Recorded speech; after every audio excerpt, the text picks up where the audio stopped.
Untuk mendukung tutorial komputer, kalian bisa mengklik subscribe. Halo, selamat datang di tutorial komputer. Sekarang, terdapat pemberitahuan lagi jika komponen DirectX yang dibutuhkan oleh OBS belum ada pada sistem kalian. Tentunya, jika kalian memiliki pemberitahuan seperti ini, kalian klik yes untuk mendownloadnya.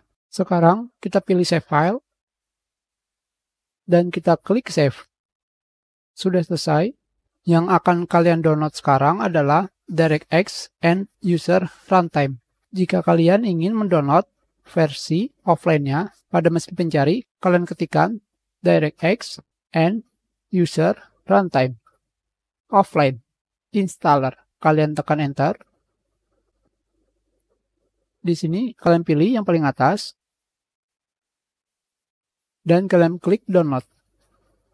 Ukurannya adalah 95,6 MB. Kita klik cancel karena kita sudah ada filenya. Jika sudah selesai mendownloadnya, ini adalah filenya. Kalian klik 2 kali.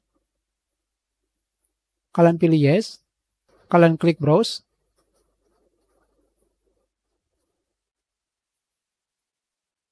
Untuk memilih tempat penyimpanan, kalian pilih download. Kalian klik OK. Dari sini, kalian tambahkan garis miring seperti ini, dan kalian ketikkan DX9. Klik OK. Di sini, kalian akan secara otomatis membuat folder DX9. Kalian klik yes. Hasilnya seperti ini. Jika sudah, kalian pergi ke bawah dan pilih DX Setup. Klik 2 kali. Kalian pilih yes. Kalian pilih accept, dan klik next.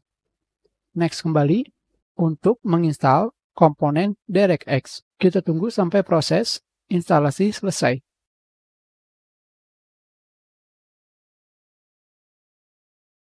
Sudah selesai, sekarang kita klik finish, dan kita kembali mengulang menginstal OBS Studio. Kalian klik 2 kali, pilih yes. Pilih next kembali, dan kalian pilih install.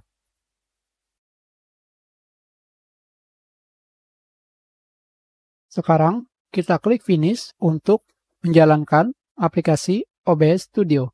Sekarang kita mendapatkan error bahwa GPU yang kita gunakan tidak didukung atau driver grafis perlu diupdate. Tentunya dikarenakan di sini kita menggunakan VirtualBox, kita tidak akan bisa sampai pada bagian pengaturan OBS Studio.